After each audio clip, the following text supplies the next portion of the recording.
আসসালামু আলাইকুম প্রিয় ফুটবল ফ্যান্স। চ্যাম্পিয়ন্স লিগে রিয়াল মাদ্রিদ লিলের কাছে হেরেছে ১-০ গোলে এবং রিয়াল মাদ্রিদের সুপ্রিম স্ট্যান্ডার্ডের তুলনায় এটা আসলে একটা সাপ্পার পারফরমেন্স ছিল।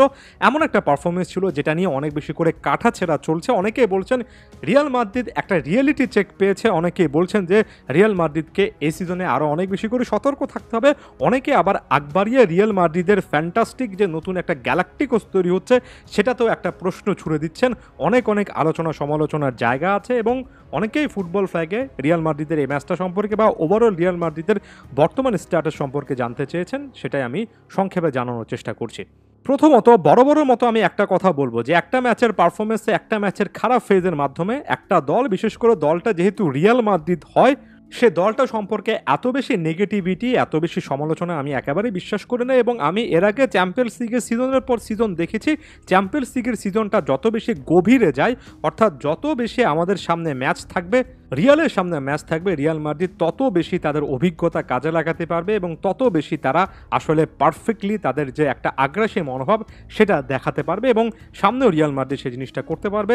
এ মুহূর্তে এই একটা পরাজয় এবং পয়েন্ট টেবিলের দিকে তাকিয়েও হাহুতাশ করার অন্তত কোনো কারণে, এবং আমি যতটুকু খেলা বুঝি আমার কাছে মনে হয় রিয়াল মাদ্রিদ এটা নিয়ে এত বেশি চিন্তা করছে না যতটা অনেক রাইভাল ফ্যান বেস চিন্তা ভাবনা করছেন কিংবা এটাকে একটা হাস্যকর ব্যাপার বানানোর চেষ্টা করছেন।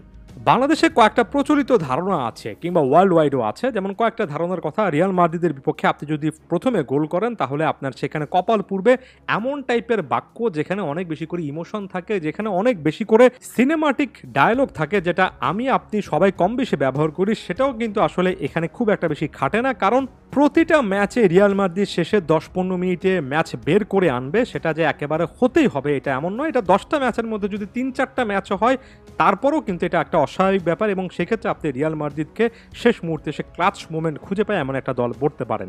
এটা একটা বিচ্ছিন্ন ঘটনা হিসেবে এখন পর্যন্ত দেখছি। ভিনিসিয়াস জুনিয়র স্টার্টিং লাইন আপে ছিলেন, চেষ্টা করেছেন, এনরিক স্টার্টিং লাইন আপে এখন পর্যন্ত সেই কম্বিনেশনটা খুঁজে পাচ্ছেন না, এটাও সত্য কথা। এবং তার মতো বা তার বয়সের একজন ফুটবলার যিনি কিনা রিয়ালের জার্সিতে সবচেয়ে কম বয়সে চ্যাম্পিয়ন্স লিগে অভিষিক্ত হওয়ার একটা রেকর্ড গড়েছেন, তার কাছ থেকে এত কম বয়সে বড় রকমের সার্ভিস আমি এই মুহূর্তে অন্তত প্রত্যাশা করছি না।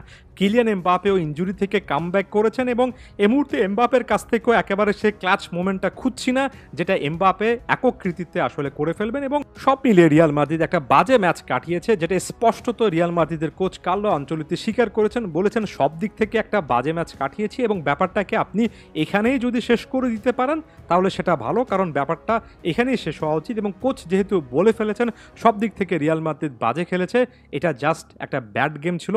এই মুহূর্তে আপনি ফুটবলের দৃষ্টিকোণ থেকে যদি এই অকপট স্বীকারোক্তিটার দিকেই ফোকাস করেন তাহলে সেটাই সবচেয়ে ভালো একটা ব্যাপার হবে। এছাড়া এই একটা পরাজয়কে অনেক বেশি করে লিলের ভিউ পয়েন্ট থেকে গ্লোরিফাই করা কিংবা রিয়াল মাদ্রিদের ভিউ পয়েন্ট থেকে অনেক বেশি করে রিয়াল মাদ্রিদকে ডিগ্রেড করার কোনো কারণ দেখছি না। চ্যাম্পিয়ন্স লিগে এমন টাইপের জিনিসপত্র হয়, হ্যাঁ ৩৬টা বা বেশ কয়েকটা ম্যাচ খেলার পরে রিয়াল মাদ্রিদ একটা পরাজয় দেখেছে। চ্যাম্পিয়ন্স লিগে রিয়াল মাদ্রিদের এমন রেকর্ড সাম্প্রতিক সময়ে দেখা যায়নি, তবে সব কিছুকে ছাপিয়ে এটা জাস্ট একটা ম্যাচের ইকুয়েশন। এমন যদি আপনি ২-৩টা ম্যাচ লাগাতারভাবে দেখেন তখনই সেটা বিশাল সমালোচনার জায়গা হয়ে ওঠে, তার আগ মুহূর্ত পর্যন্ত না।